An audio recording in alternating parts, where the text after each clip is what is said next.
गांव की जिठानी। शांति अपने दो बेटों अर्नव और आरुष के साथ शांति से जीवन बिता रही थी, लेकिन शांति के पति सोहन से उसकी कभी कभार थोड़ी अनबन हो जाती थी। एक दिन शांति रोज की तरह सुबह का खाना बना रही थी, तभी दरवाजे की घंटी बजी। घंटी की आवाज सुनकर वो दरवाजे की ओर जाते हुए कहती है, अरे आती हूँ, कौन है, सब्र करो। शांति दरवाजा खोलती है तो देखती है कि उसके जेठ मोहनदास सामने खड़े होते हैं। वो सक पकाकर अपना घूंघट करती है और पैर छूकर कहती है, आइए आइए जेठ जी। कैसी हो शांति? जी मैं तो बिल्कुल ठीक हूँ, सब आपकी मेहरबानी है भाई साहब। शांति और मोहनदास की बातें सुनकर शांति का पति सोहन और उसके दोनों बेटे बाहर आ जाते हैं। अरे भैया राम राम, कैसे हो आप? राम राम भाई। अरे शांति, ऐसे खड़ी खड़ी क्या देख रही हो? चाय कॉफी कुछ लेकर आओ, भैया आए हैं। शांति तेजी से रसोई की ओर आगे बढ़ती हुई कहती है, अरे मेरी माँ, गेट खोलने के चक्कर में मेरे तो चावल ही जल गए। वो दौड़ी दौड़ी रसोई में जाती है और देखती है कि सारे चावल जल गए हैं। वो दोबारा चावल बनाने में लग जाती है। इतने में सोहन आवाज लगाता है, अरे शांति, तुम्हारे चावल का रोना खत्म हो गया हो तो चाय ले आओ। जी लाती हूँ अभी। शांति जल्दी जल्दी चाय बनाती है और मोहनदास को चाय देती है। सब एक दूसरे की खैर खबर पूछते हुए चाय पीते हैं।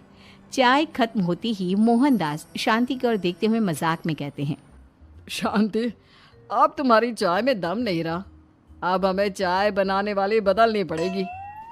ये कैसे मुमकिन होगा जेठ जी, घर और बाहर का सारा काम मुझे ही करना पड़ता है और कभी कभी जल्दी जल्दी के चक्कर में काम बिगड़ जाते हैं, जैसे आज चावल जल गए। अरे इसी का तो हल लेकर आया हूँ। मैंने रिश्ता देखा है अर्नव और आरुष के लिए। दोनों लड़कियाँ बहुत सुंदर और सुशील हैं। अगर आप दोनों इजाज़त दें तो बात करूँ आगे। सोहन और शांति रिश्ते की बात सुनकर कहते हैं, अब ठीक है, बात चलाइए ना भैया, पर पहले लड़की के बारे में कुछ बताइए तो सही। हाँ हाँ भाई साहब, लड़की कैसी है, परिवार कैसा है, कहाँ के रहने वाले हैं? देखो, परिवार तो बहुत अच्छा है, पर वे दोनों लोग बहुत गरीब हैं। दहेज में कुछ मिलेगा नहीं। अरे हमें दहेज में कुछ चाहिए भी नहीं, बस लड़की संस्कारी होनी चाहिए। एक लड़की तो पढ़ी लिखी है और शहर की रहने वाली है, पर दूसरी अपनी गरीबी की वजह से पढ़ न सकी और गांव में रहती है, लेकिन दोनों है बहुत खूबसूरत। अगर तुम सबको देखते ही पसंद ना आ जाए तो मेरा नाम बदल देना। हाँ, पर तो हम आके मूंद कर भरोसा कर सकते हैं भैया। आप आगे बात चलाइए, हम शादी करने को तैयार हैं। कुछ ही दिन में अर्नव और आरुष की शादी हो जाती है। आरुष की शादी अनपढ़ लड़की मंजरी से हो जाती है, जो कि बहुत भोली भी होती है, और अर्नव की शादी पढ़ी लिखी लड़की तनुजा से हो जाती है, जो कि घमंडी और चालू होती है। एक दिन मंजरी घर के काम कर रही थी कि अचानक शांति उसे आवाज लगाती है, बड़ी बहू, ओ बड़ी बहू, मंजरी जल्दी यहाँ आओ। मंजरी जल्दी जल्दी शांति के पास जाती है। बेटा मेरे पैर दबा दे, बहुत दर्द हो रहा है। जी माँ जी, बस बर्तन धोकर आती हूँ। अरे बैठ यहाँ, मेरे पैर में बहुत तेज दर्द हो रहा है, बर्तन छोटी बहू धो लेगी। मंजरी शांति के पैर दबाने लगती है तो शांति तनुजा को आवाज लगाती है, छोटी बहू, ओ छोटी बहू। तनुजा थोड़ी देर से आराम से चलकर आती है। जी माँ जी, आपने बुलाया मुझे? आपको कोई काम था क्या? तू कुछ काम कर रही है या? शांति की बात काटते हुए तनुजा बोलती है, कुछ नहीं माँ, फोन पर अपने घर पर बात कर रही थी। अरे बाद में बात करियो अपने घर वालों से, पहले जाके बर्तन धो ले। तनुजा मुंह बनाते हुए अपनी जिठानी की ओर देखती है और मन ही मन कहती है, ये महारानी वहाँ बैठी है, ये नहीं कि बर्तन धो ले। मैंने इतनी पढ़ाई बर्तन धोने के लिए की थी क्या? तनुजा दांत पीसकर वहां से चली जाती है। अगले दिन सब दफ्तर चले जाते हैं, तभी डाकिया चिट्ठी लाता है। शांति चिट्ठी लेकर मंजरी से कहती है, बड़ी बहू, जरा छोटी बहू को बुलाना, एक चिट्ठी आई है। मेरी तो आंखें कमजोर है तो मुझसे पढ़ा नहीं जाएगा। मंजरी तनुजा के पास जाकर कहती है, तनुजा, तुम्हें माँ जी बुला रही हैं। मुझ पर हुक्म मत चलाओ, काम बताओ काम। अरे मैंने तुम पर कहाँ हुक्म चलाया, और हुक्म चला भी दूंगी तो क्या हुआ, तुम तो मेरी छोटी बहन की तरह हो ना। तुम जैसी अनपढ़, जाहिल और गांव की गवार मेरी बहन नहीं हो सकती। बेचारी मंजरी तनुजा की बात सुनकर अपना सा मुंह लेकर रह गई। कोई चिट्ठी आई है, माँ जी तुमसे पढ़वाना चाहती है, बस इसलिए बुला रही हैं। मुंह टेढ़ा करके तनुजा मंजरी का मजाक बनाती हुए कहती है, अनपढ़ कहीं की। तनुजा का ऐसा बर्ताव देखकर बड़ी बहू बहुत दुखी होती है। तनुजा को अपनी पढ़ाई का घमंड इतना हो गया कि अब वो घर के कोई काम नहीं करती और अपनी जेठानी का मजाक बनाती रहती। तनुजा का ये बर्ताव अब उसकी सास को भी नजर आने लगा था। एक दिन शांति ने अपनी बड़ी बहू से कहा, मंजरी, तनुजा हर समय तुम्हारा मजाक उड़ाती है, तुम्हें गुस्सा नहीं आता क्या? आता तो है माँ जी, लेकिन मैं क्या करूं? जब भी उसे कुछ बोलती हूँ वो और भी जली कटी बातें मुझे सुनाकर चली जाती है। मैं उसे अपनी छोटी बहन की तरह प्यार करती हूँ, लेकिन उसके दिल में मेरे लिए कोई इज्जत नहीं। बहू, तूने वो कहावत सुनी है, जुल्म करने वाले से ज्यादा जुल्म सहने वाला अपराधी होता है। मंजरी अपनी सास का इशारा समझ जाती है। वो अपनी देवरानी को सबक सिखाने की ठान लेती है और एक दिन शांति अपनी दोनों बहुओं के साथ बैठी थी तो शांति अपनी बड़ी बहू से पूछती है, अरे बहू, शाम होने को है, कुछ सोचा है क्या बनेगा खाने में? माँ जी, मेरे तो सर में बहुत दर्द है आज। मेरी प्यारी देवरानी ही कुछ अंग्रेजी खाना बनाकर खिलाएगी। सुना है पढ़े लिखे लोग अंग्रेजी खाना बहुत अच्छा बनाते हैं, क्यों तनुजा? इतना कहकर मंजरी अपनी सास की ओर देखकर मुस्कुरा दी। तनुजा अपनी तारीफ सुनकर बहुत खुश हो गई। इतने में शांति कहती है, ये तो सच बात है छोटी बहू, ये तो मैंने भी सुना है। हम भी पक गए हैं बड़ी बहू के हाथ का खाना खा खा कर। तनुजा, तुम्हारी माँ भी तो तुम्हारे खाने की बहुत तारीफ करती हैं। आज हमें भी खिला दो कुछ अच्छा सा बनाकर। शांति की बात सुनकर छोटी बहू और आसमान पर चढ़ गई, पर उसे ये कहाँ पता था कि उसकी सास और जेठानी उसे सबक सिखाना चाहती हैं। तनुजा अपनी तारीफ सुनकर खुश तो बहुत होती है, पर सोचने लगती है, मुझे तो कैसा भी खाना बनाना नहीं आता। अब मैं क्या करूंगी? अगर मैंने इनको सच बता दिया तो मेरी सारी इज्जत मिट्टी में मिल जाएगी। अरे छोटी बहू, क्या सोच रही हो? खिलाओगी ना अपने हाथ का अंग्रेजी खाना? छोटी बहू हाँ में सर हिला देती है। अचानक से उसके दिमाग में एक आइडिया आता है। मैं इंटरनेट से देखकर कुछ बना लेती हूँ, मेरी वाहवाही पूरे घर में हो जाएगी। मुझे कौन सा रोज रोज बनाना है। माँ जी, आज आप सबको ऐसा खाना खिलाऊंगी कि। इतने में शांति छोटी बहू की टांग खींचते हुए कहती है कि पता नहीं कैसा खाना खिलाओगी। ए ऊपर वाले, हमारी रक्षा करना। इतना बोलकर शांति और मंजरी दोनों जोर जोर से हंसने लगते हैं। अब तनुजा रसोई घर में चली जाती है और खाने की तैयारी करने लगती है, पर उसे रसोई घर की चीज़ों के बारे में तो कुछ नहीं पता। जैसे तैसे सारी चीज़ें निकालती है और इंटरनेट पर देखकर खाना बनाती है। कुछ ही देर में सब लोग घर आ जाते हैं। अरे सुनते हो, आज का खाना हमारी छोटी बहू बना रही है। अरे वाह, आज तो फिर कुछ अंग्रेजी खाना खाने को मिलेगा। कुछ ही देर में खाना बन जाता है तो छोटी बहू सबका खाना लगा देती है। इतने में बड़ी बहू कहती है, क्या बात है देवरानी जी, आज तो बहुत अच्छी खुशबू आ रही है। ये बात तो सही कही बड़ी बहू तूने, खुशबू तो अच्छी है। ऐसी खुशबू तो मेरे खाने में भी नहीं आती। सब मिलकर छोटी बहू की बहुत तारीफ करते हैं और छोटी बहू 7वें आसमान पर बैठ जाती है। अब सभी खाना खाते हैं। जल्दी जल्दी दो, अब तो मुंह में पानी आ रहा है। हाँ हाँ, मुझसे भी नहीं रुका जा रहा। जैसे ही सोहन एक निवाला खाता है तो उसकी आंखों से पानी आने लगता है। ये देखकर शांति सोहन से पूछती है, क्या हुआ जी, खाना इतना अच्छा बना है कि आंखों से पानी आ गया? सोहन चुप रहता है और धीरे धीरे से खाना शुरू कर देता है। इतने में सोहन छोटी बहू से कहता है, बेटी तुम भी तो खाओ, तुम क्यों रुकी हो? खाना सच में बहुत अच्छा है। ये कहकर सोहन जोर से हंस देता है। फिर सब खाना खाने लगते हैं, लेकिन खाने में नमक और मिर्च तेज हो गई थी। तनुजा से कोई कुछ नहीं बोलता, बल्कि उसे भी खाने को कहते हैं। जैसे ही छोटी बहू खाना खाती है वो पानी पानी कहकर चिल्लाती है, पानी, इसमें तो पानी। ये खाना तो सच में इतना अच्छा बना है कि हमारे साथ साथ देवरानी जी भी इसके स्वाद को कभी नहीं भूल पाएंगी। सही कहा बहू। तनुजा को अपनी गलती का एहसास हुआ और उसने अपनी सास से कहा, माँ जी ये मेरी गलती नहीं है, इंटरनेट पर दिखाया था कि 4 चम्मच नमक और मिर्च डालने हैं। अब मंजरी को भी मौका मिल गया और उसने तनुजा पर तंज कसा। नाच न जाने आंगन टेढ़ा, हर जगह अपनी पढ़ाई दिखाती हो, दूसरों का मजाक उड़ाती हो। अब पता चला ना, हर चीज़ में पढ़ाई काम नहीं आती। और तुम तो शहर में रही हो, तुम्हें तो मुझसे भी अच्छा खाना बनाना आना चाहिए ना। बेटा, अगर तूने ठीक से सब सीखा होता तो आज तुझे शर्मिंदा नहीं होना पड़ता। बात शहर या गांव की नहीं होती। मंजरी गांव से आई है, लेकिन उसे घर का काम करना और खाना बनाना सब अच्छी तरह से आता है। तुम शहर में रही हो, तुमने ये सब क्यों नहीं सीखा? छोटी बहू सर नीचा कर सबसे माफ़ी मांगती है और बहुत शर्मिंदा होती है। दीदी मुझे माफ़ कर दो, मैंने आपको बहुत बुरा भला कहा, पर आपने मुझे हमेशा ही माफ़ किया। आज मुझे अपनी गलती का एहसास हो गया है।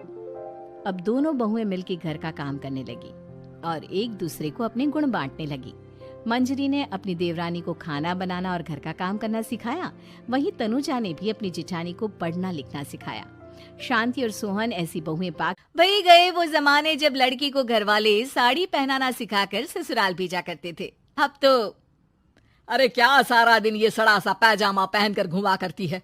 अरे कभी चुन्नी वाला सूट भी पहना कर। चुन्नी वाला सूट, उसमें कौन सा बड़ा काम है? ये लो। राधा अंदर जाती है, पजामे के ऊपर ही कुर्ता और दुपट्टा डाल आती है।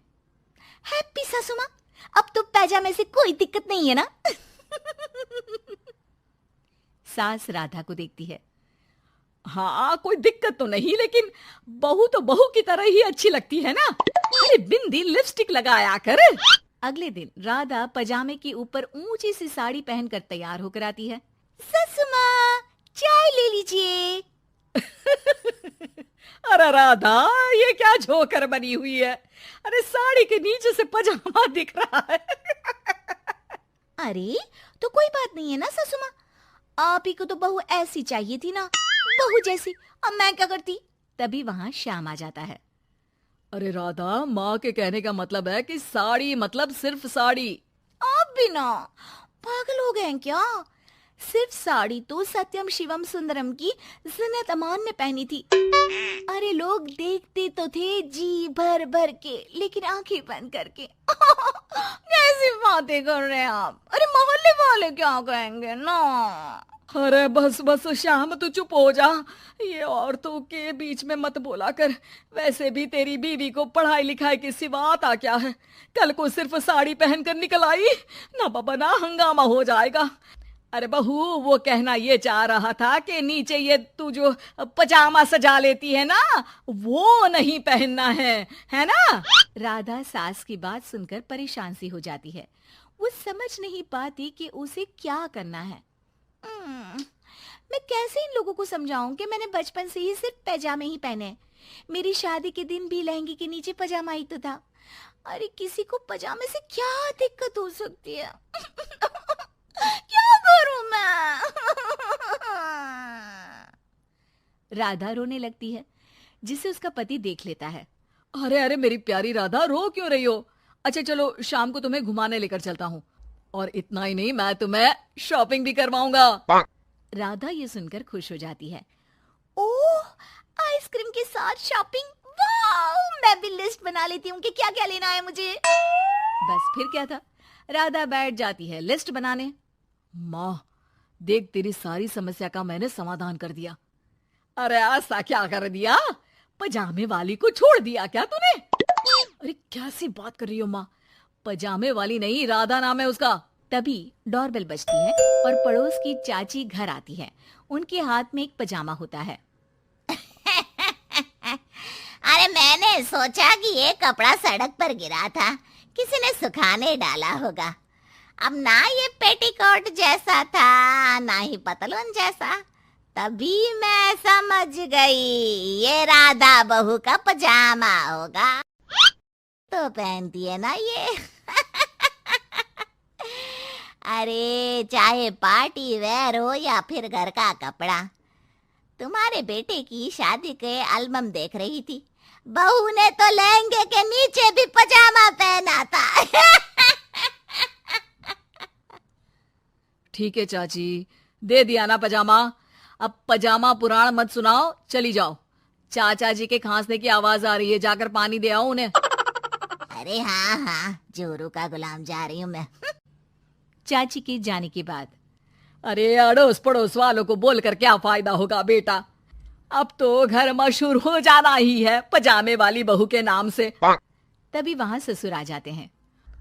अरे वो पीछे वाले घर के शर्मा जी ने तो घर के पोस्टल एड्रेस में यही लिखना शुरू कर दिया है, पजामे वाली बहू के घर के पीछे गली नंबर 7। अरे बस बस, आ गए तुम, दुकान आज जल्दी बंद कर दी। अरे क्या करूं, ये टाइट पैंट पहनकर बैठा नहीं जाता दुकान में। ज्यादा देर हुई तो थोड़ी देर पीठ सीधी करने घर चला आया। वैसे आज माँ बेटा साथ में क्या बातें कर रहे हैं? हाँ अरे हाँ, बातों से याद आया, बोल रहा है कि पजामे वाली प्रॉब्लम का सलूशन ढूंढ लाया है। जरा बता दो बेटा, क्या समाधान निकाला है? वो मैं ना माँ आज राधा को शॉपिंग के लिए ले जा रहा हूँ। अरे बेटा क्या बात है, कितनी अच्छी बात है। हाँ माँ, इतना ही नहीं, वो तो पूरी लिस्ट तैयार कर रही है कि वो क्या क्या खरीदेगी। जब इतना खरीदेगी तो कुछ अलग तो पहनेगी ही ना।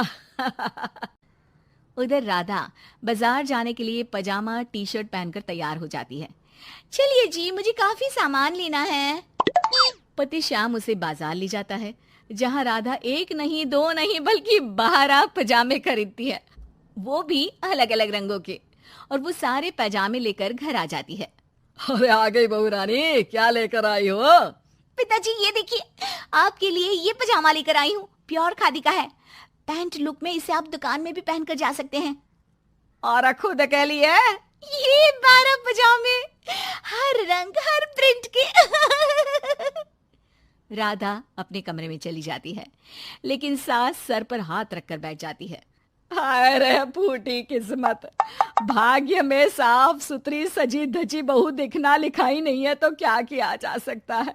अरे बाजार गई भी तो क्या लेकर आई, ये सड़े पैजामे। राधा इस बार फिर सास का रोना सुन लेती है। मैं क्या करूं भगवान, साड़ी में डर लगता है कि कहीं फंस कर गिर न जाऊं। माँ जी को पजामे से नफरत है, लेकिन एक अच्छी बहू होने के नाते मैं अपना पहनावा माँ जी के लिए जरूर बदलने की कोशिश करूंगी। हाँ भगवान जी। अगले दिन राधा बिना पजामे वाली साड़ी पहनकर सास के पास खड़ी हो जाती है। हाय रे, सूरज आज कहाँ से निकला है। अरे राधा बहू ने साड़ी पहनी है, वो भी पजामे के बिना। अरे वाह वाह बहू, तू तो राजकुमारी लग रही है। अरे लेकिन एक जगह खड़ी क्यों है? वो माँ जी इसलिए कि मैं गिर सकती हूँ। अरे हाँ जी, हमने तो 4 तल्ले के मकान को एक कर रखा था, ऊपर नीचे सारा घर संभाला था, वो भी साड़ी में। अरे कैसे गिरेगी तू, मैं भी तो देखती हूँ। जा छत से कपड़े लेकर आ। ना माँ जी, मुझसे नहीं होगा, मैं गिर जाऊंगी साड़ी में फंसकर। लेकिन सास नहीं मानती और राधा को साड़ी पहनकर छत पर जाना पड़ता है। लेकिन जैसे ही वो सारे सूखे कपड़े लेकर उतर रही होती है तो सीढ़ियों से गिर जाती है। फिर क्या? ओह, इनको काफी गहरी चोट आई है। लगता नहीं कि... नहीं डॉक्टर साहब, ऐसा मत बोलिए। अरे सारी गलती मेरी है डॉक्टर साहब, मेरी बहू को बचा लीजिए। अरे हाँ, वो बच जाएंगी, लेकिन चोट भरने में देर लगेगी। धीरे धीरे राधा ठीक हो जाती है और एक दिन जब पहली बार वो ठीक होकर कमरे से बाहर निकलती है तो देखती है कि सास ससुर पति सब पैजामे पहनकर खड़े होते हैं। देखा बहू, कैसा लग रहा है ये पैजामा? वैसे बहू सही में ये बड़ा कंफर्टेबल है। हाँ, अरे अब तो इसे पहनकर मैं इतने आराम से दुकान में बैठता हूँ कि कितने ही ग्राहक क्यों ना आ जाए, फटाफट काम होता है। मुझे माफ कर दीजिए माँ जी, मैं साड़ी पहनने की पूरी कोशिश करूंगी। अरे नहीं बहू, मुझे माफ कर दे, तूने घर के लिए मेरे लिए बहुत त्याग किया। बेटा इंसान पहनावे से नहीं बल्कि अपने कुशल व्यवहार से सबका प्यार पाता है। हमें तो अब बस पजामे वाली ही बहू चाहिए।